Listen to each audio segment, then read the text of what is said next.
What's the challenge?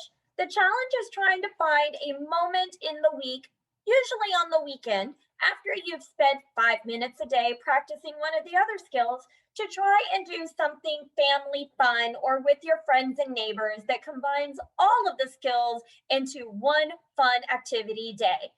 So here's an idea of taking a traditional slip and slide, but filling it with water balloons, and maybe not the entire slide full of water balloons, but towards the end, where you can label those balloons with either letters or words or numbers, like we learned in the literacy part.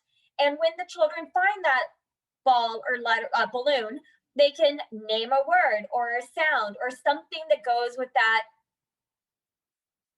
thing that you've pre-programmed that balloon with. As for STEM, you can do a Florida snowman. Also, kind of like what Natalie spoke about in STEM, but take those water balloons and freeze them. Take 3 of them, 3 different sizes. You can stack them to make a snowman. Have them make predictions. What do they think will happen? How long do they think it will take to melt? Social studies, there's a great little YouTube link right there on the screen about the importance of ice caps melting. So you can watch that story. It's a children's book story called Looney Little that goes all over the ice caps and their melt and how they're melting and what that does to their environment.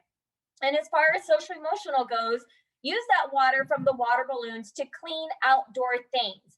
Maybe they have a bicycle that needs a washing.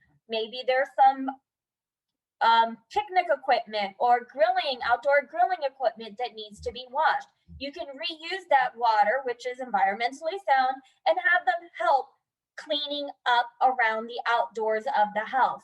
It's also a great time to learn how to take turns and waiting for their turns. And as always, talk about your emotions throughout the day.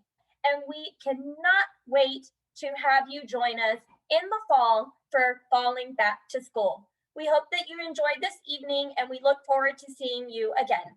Thank you.